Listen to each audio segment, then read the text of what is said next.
Hey guys, how you going? Hope you're all doing very well. This afternoon I'm going to be doing another movie review. This movie is a drama from Australia, English language, released in the year 2021, directed by Robert Donnelly, and this film is called The Dry. So The Dry is based in a town. Now this town has been besieged by a devastating drought that has basically lowered everybody's moods. But this is not what the town was depressed about. Now years and years ago there was a devastating event that occurred between three people. You got the main character, his childhood best friend, and this girl. Now this girl actually died and the town had blamed these two boys. And so since then, the main character had gone to Melbourne and he'd cut off contact with this town. So since then, 30 odd years have passed and now this main character is a detective. Now this detective gets a phone call and he finds out that his childhood best friend actually murdered his family with a shotgun, then turned the gun on himself, and so it was a murder-suicide. So the parents of this, his childhood friend, believe that he didn't do this murder-suicide, in fact it was something else. And so the rest of the town don't believe this, but the parents are desperate to have their son's name cleared. And so this main character comes back for the funeral, and during this funeral the parents say to him, can you please just look at the evidence? And so he reluctantly does this. He thinks that nothing will come of it, but he just wants to do it because of who they are. And then as he starts to go through the evidence, he starts to realise there is something more to this case.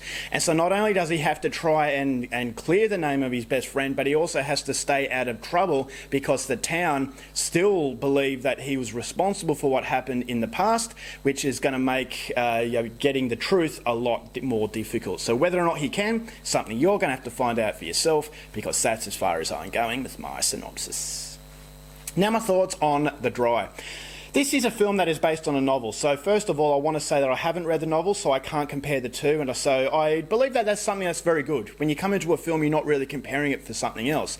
And so a lot of these films, if you love a book, you come into a movie thinking, all right, well, you're always comparing the two. And so for me, I'm just reviewing the film. If you've read the book and you want to tell me what you thought of the movie, please feel free. So coming into this movie with a fresh slate, I was umming and ahhing. Now, on one hand, this is a film that's got a lot of attention, but on the other hand, it is an Australian movie. And if you're familiar with my channel, I've said it over and over again, I sound like a broken record. I'm not a massive fan of films from my country because they always feel like made-for-television films. They don't have a lot of confidence, and I get the impression that a lot of Australian directors don't believe Australia can really market out into the world.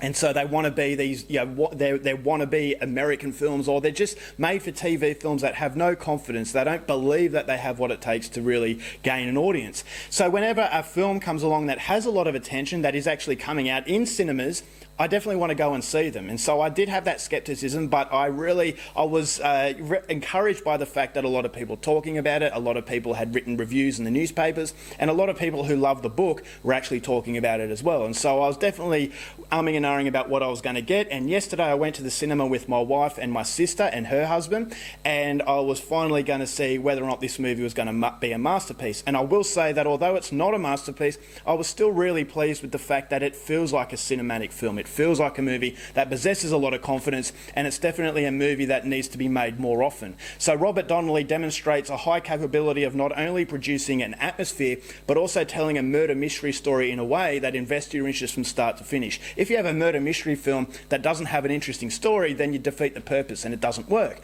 And a few films from Australia have tried to do this, and they don't put the work in. And if you don't put the work in, it does become apparent, and if it does become apparent, then ultimately you lose interest and it becomes a boring film. But this movie never loses its interest. Yes, it has problems, but I really like the idea of the way it tells its story. Now, it tells its story through present day and the past, and both of these stories have a very strong relevance to the overall outcomes of this investigation. And I thought as though each story was just as interesting as the other, which really defeats another problem that a lot of other films have. If you have a movie that's told in flashbacks, then usually, more often than not, either the present day story is a lot more interesting or the flashback is a lot more interesting. And so we're alternating between the two. It does become disjointed because you want to see more of the other story, but in this film I thought it had a really, really fine line between each story as far as captivating an audience. And so I never felt as though the flashbacks and the present day were outdoing each other. I always felt as though they just make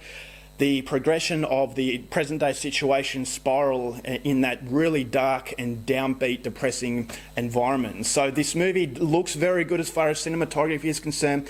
If you've actually lived in Australia, You'll probably remember years and years ago the devastating drought that hit my country. And the drought is still affecting a lot of farmland.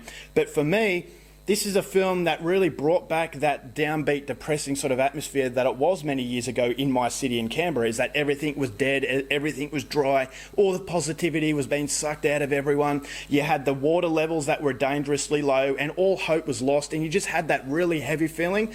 And the way that this movie is shot through the desolate environment, yes, it is beautiful and it shows off the scenery of Australia, but it also has the devastation of Mother Nature. And so I felt as though that heaviness was lingering in the film at a very consistent level that makes this a very dark movie, is that this is another Australian movie that's not trying to sugarcoat things, it's not trying to be warm and fuzzy, it's not trying to be melodramatic, it's a very downbeat, very, very depressing film, and the most depressing aspect is through the visuals. So the visuals are absolutely fantastic. You had fantastic performances from the cast. You had Eric Bana, John Paulson, and Matt Nable, and so these are iconic Australian actors, but I do have a little issue with the acting, but I will say it's not so much with the acting but more so with the way that it's a very dreary sort of environment, and so that's something I'll go into a little bit later. But the performances were interesting enough and each character had their own characteristics, and so it never felt like an actor and a character were in there just for the sake of it, and so none of it was to waste. It had a very solid plan, and I definitely think for the most part those plans were executed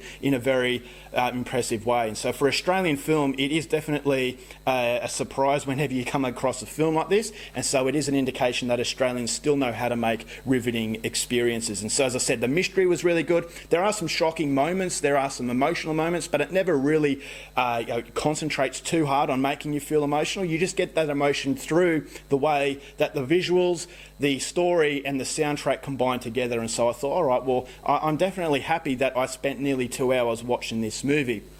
If I have a problem with this film, it's the simple fact that it is based on a novel. Now, what I mean by that, when you've got movies based on novels, I feel as though they bite off more than they can chew, in that in a novel you can fit a lot more into a story than you can into a movie. So without it being a series or a mini-series, you have to have a lot of stuff jammed in there. And so for a film that goes to 2 hours, I still thought as though the content needed to be a little bit longer. And so there are moments in the film that are very quickly explained, but then there are other moments in the movie that are really drawn out. And I thought as though the consistency in that drawn out process was a little bit limited, is that there were moments where I thought could have been edited a little bit better. Therefore, that editing, that the time that they saved on that specific moment of editing could have been used in the other moments that I thought would have been drawn out a little bit more. And I thought the ending was really, really convenient. It felt like the director ran out of time or just completely forgot about a side element in this movie that needed to be rounded up. And so it come as a shock, and he thought, okay, well, I forgot about that. We better finish it off very quickly, and we better make it very convenient for a specific character to get onto something to really give you that closure. And so I thought that was just really lazy in the way it did it right at the end. And so that was a problem. And I thought as though the characters are very dreary. Yes, this is a depressing sort of film, but I still thought as though they needed a little bit more interest, especially considering the actors that are playing these characters. I still thought as though, all right, they are completely shattered by their past, and yes, what happened in their past would shatter anybody, and it does contribute to that depressing feeling. But the acting, I just thought as though, okay, you have these really high profile names, just needed a little bit more into it to really hit home that feeling that the movie really wanted. But pushing that aside, it is a breath of fresh air to really get a film out there that has recognition, and I definitely believe that a lot of the positivity is warranted. It's not a brilliant sort of masterpiece, but it's still a film that I was happy to see, and it's one of the better Australian movies to come out recently. So overall, for The Dry, going to give this one 3.5 stars. It's not perfect, but it's certainly not bad. Alright guys, that's it for my review. Hope you enjoyed it. Till next time, keep watching movies, and I'll see you later.